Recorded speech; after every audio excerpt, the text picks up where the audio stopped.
Sejam todos muito bem-vindos a mais uma explicação visual detalhada aqui no canal Observatório Humano. Hoje a gente vai embarcar em uma jornada absolutamente épica e, sem exagero, cinematográfica através da maior superpotência de toda a antiguidade. Nós vamos explorar mais de 1000 anos de história pura, desvendando os segredos, as guerras brutais e aquela engenharia absurda que construiu uma civilização inesquecível. Então, para quem curte análises profundas, realistas e totalmente focadas nos fatos sobre a nossa história, já aproveita, deixa aquele like agora mesmo e se inscreve no canal. Isso ajuda demais a gente a continuar trazendo conteúdos com esse nível de detalhe para vocês. Preparados? Vamos lá!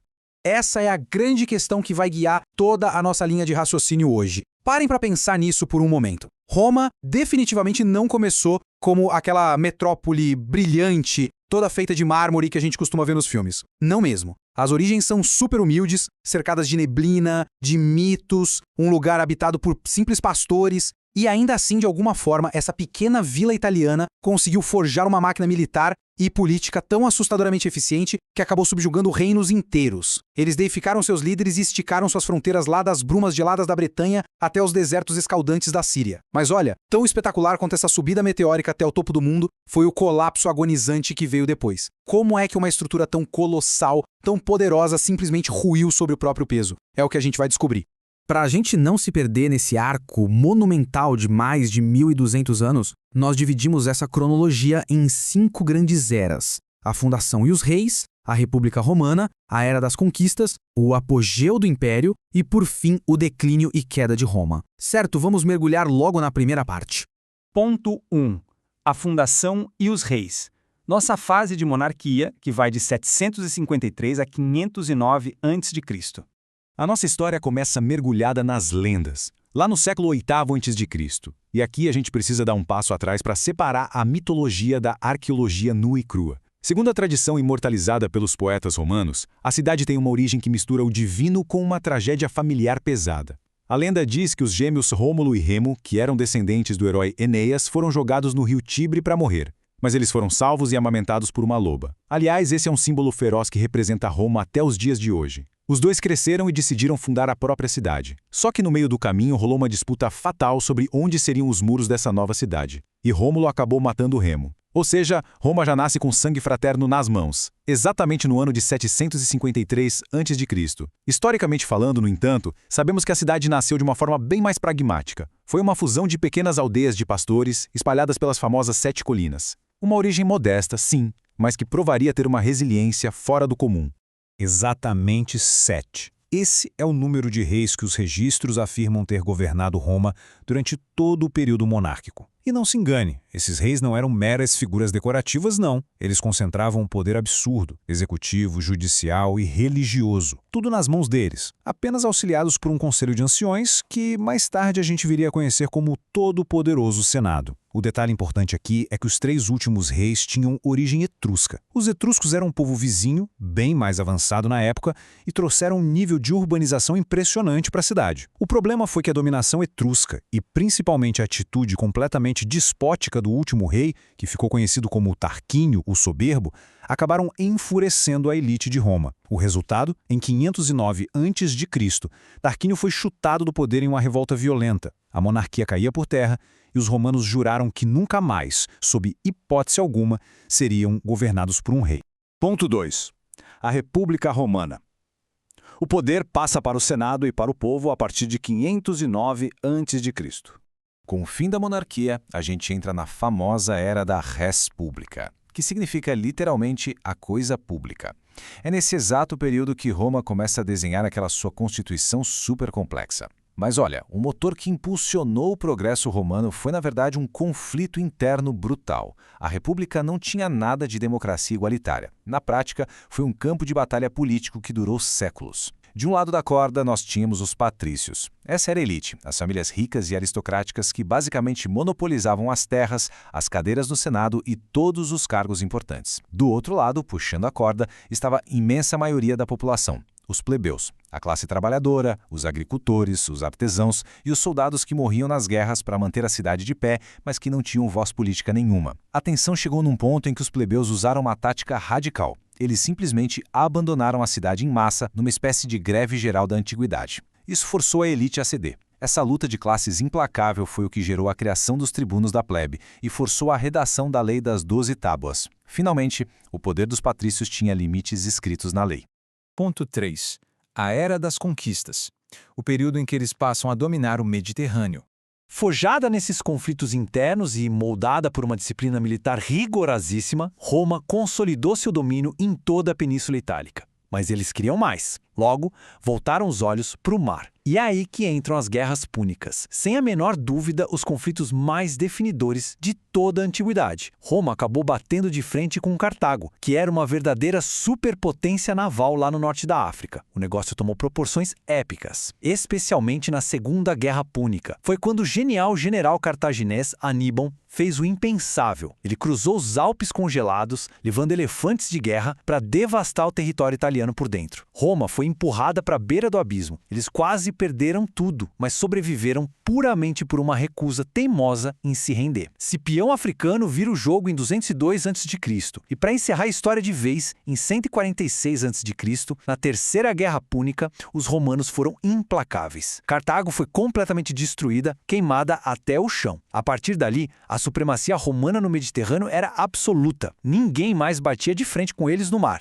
Mas aí entra uma grande ironia da história. Esse triunfo gigantesco lá fora trouxe um veneno silencioso para dentro da República. A quantidade absurda de riquezas que vinham dos saques de guerra e o fluxo massivo de escravizados acabaram destruindo a economia dos pequenos agricultores romanos. As terras foram sendo engolidas por uma elite ultra rica, gerando um desemprego em massa e uma desigualdade gritante. O resultado militar disso foi perigoso. Os soldados passaram a ser leais apenas aos generais que pagavam seus salários, e não mais à República ou ao Estado. Para tentar controlar esse barril de pólvora, generais ambiciosos começaram a fazer alianças informais, os chamados triunviratos. O primeiro triunvirato juntou o dinheiro sem fim de Crasso, o prestígio de Pompeu e a genialidade de Júlio César. Deu muito errado. Anos mais tarde, depois de muito sangue derramado, tentaram de novo com o segundo triunvirato, unindo Otaviano, Marco Antônio e Lépido. O destino foi exatamente o mesmo. Ambas as tentativas afundaram a República na mais violenta e destrutiva das guerras civis.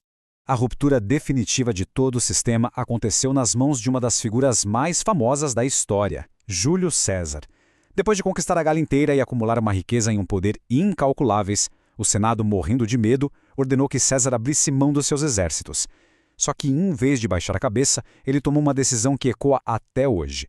Ele cruzou o rio Rubicão com suas legiões mais leais e marchou direto para dentro de Roma. Ele esmagou seus inimigos na guerra civil e se declarou ditador vitalício. Mas, como vocês podem imaginar, esse poder absoluto deixou a velha aristocracia apavorada. Nos famosos Idos de Março de 44 a.C., César foi brutalmente esfaqueado no Senado por homens que achavam que, matando o ditador, estavam salvando a República. O tiro saiu totalmente pela culatra. A morte dele só jogou Roma em mais uma guerra civil devastadora, da qual o sobrinho neto e herdeiro de César, Otaviano, sairia como o vencedor supremo. Ponto 4. O apogeu do Império. O período da Pax Romana e a fase de expansão máxima. No ano 27 a.C., aquela república exausta e sangrenta finalmente deu seu último suspiro. Otaviano se torna o primeiríssimo imperador, recebendo o título de Augusto, e assim inicia-se oficialmente a Era dos Imperadores. Para a gente ter uma noção real do peso geopolítico de Roma nessa época, é só olhar para esses números porque eles são de cair o queixo.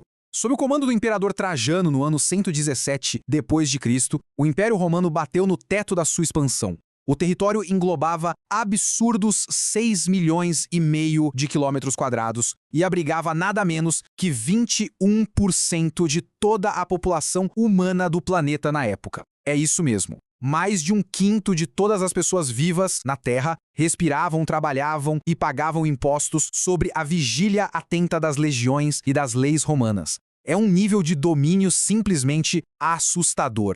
E todo esse domínio traz a gente para um conceito fascinante, a Pax Romana, ou a Paz Romana. Durante os primeiros 200 anos do Império, a maior parte do território viveu uma estabilidade e uma prosperidade que nunca tinham sido vistas antes. A engenharia civil se tornou o grande cartão de visitas de Roma. Eles construíram dezenas de milhares de quilômetros de estradas maravilhosamente pavimentadas para conectar as províncias, ergueram aquedutos imensos que traziam água limpa para as cidades e levantaram monumentos icônicos como o próprio Coliseu. Só que, claro, a gente precisa olhar para o lado sombrio disso tudo. Para manter as massas sob controle, o Estado institucionalizou a famosíssima política do pão e circo. Basicamente, distribuição de grãos de graça e espetáculos brutais, de muito sangue na arena, para manter a gigantesca população de desempregados distraída e de barriga cheia. Era a receita perfeita, nada como um pouco de entretenimento letal patrocinado pelo governo para evitar que a população resolvesse se rebelar.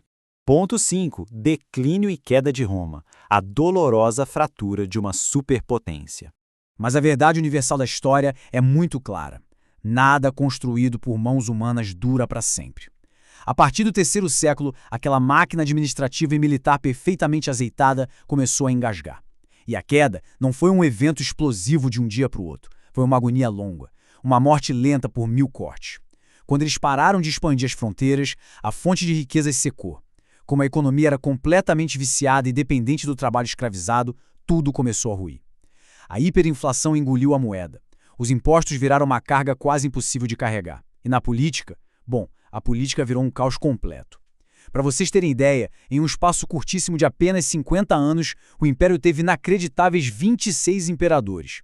Era um jogo das cadeiras letal, onde colocar a coroa na cabeça era basicamente assinar a própria sentença de morte em poucos meses. E com as guerras civis constantes drenando as legiões, as fronteiras ficaram escancaradas para invasões implacáveis de várias tribos bárbaras. Numa tentativa desesperada de evitar o colapso total, o imperador Diocleciano tomou uma decisão drástica no ano 286. Ele percebeu que o império era simplesmente gigante demais para ser governado por um homem só, então ele cortou o território ao meio, criando uma metade ocidental e outra oriental. Mas para a banda ocidental, o estrago já estava feito. Em 410 d.C., aconteceu aquilo que o mundo romano achava absolutamente impossível. A cidade de Roma, que estava intocável há 800 anos, foi invadida e saqueada pelos visigodos. O choque psicológico disso no mundo antigo foi indescritível. O fim da linha oficial mesmo chegou algumas décadas depois, em 476. Sem nenhum glamour, um líder bárbaro chamado Odoacro depôs com a maior facilidade do mundo um garoto chamado Rômulo Augusto. Ele foi o último imperador do Ocidente. As luzes da Antiguidade Clássica se apagaram ali e a Idade Média Europeia estava oficialmente começando. Só que no meio desse caos todo tem um detalhe gigantesco que muita gente esquece. Roma caiu, sim, mas caiu só pela metade. Enquanto o Império do Ocidente desmoronava e se estilhaçava em vários pequenos reinos, a outra metade, o Oriente, governado lá de Constantinopla, com suas muralhas gigantescas, continuou de pé e prosperando. Eles mantiveram as tradições, a lei, a engenharia, e eles sobreviveram por mais incríveis 1000 anos. Essa metade oriental, que a gente hoje costuma chamar de Império Bizantino, só foi cair mesmo em 1453. É uma resistência absolutamente fora do comum. A grande verdade é que a força real de Roma nunca foi apenas a ponta afiada das espadas dos legionários, mas sim o peso e a genialidade das suas instituições. As legiões desapareceram da história. Os imperadores viraram pó debaixo da terra, mas a cultura romana, essa se tornou praticamente imortal. O latim, por exemplo, foi a semente de línguas que bilhões de pessoas falam hoje, inclusive o nosso próprio português. O sistema de leis civis e o direito romano ainda são o esqueleto da justiça em quase todo o mundo ocidental. A arquitetura, a arte, até o jeito exato como a gente divide os meses no nosso calendário, tudo isso veio da estrutura deixada por eles. A sombra de Roma ainda é imensa e, no fundo, todos nós ainda caminhamos por ela todos os dias. E é com essa reflexão que a gente fecha a nossa explicação visual de hoje. Enquanto as ruínas milenares daquele império ainda resistem firmes contra a ação do tempo, elas estão lá como um aviso silencioso para nós. A história nos mostra que nenhuma nação, por mais rica que seja, por mais militarmente invencível ou culturalmente hegemônica que pareça, está imune de ruir por dentro. Quando as rachaduras da desigualdade ficam fundas demais e as instituições falham, até mesmo os maiores gigantes tombam. Para quem nos acompanhou até o último minuto, o nosso muito obrigado por embarcar nessa jornada profunda. Se este conteúdo aqui do Observatório Humano te ajudou a visualizar melhor essa peça fundamental da história, não esquece de deixar o like, compartilha com a galera que curte história e já se inscreve para não perder as próximas imersões. Um grande abraço e até a próxima!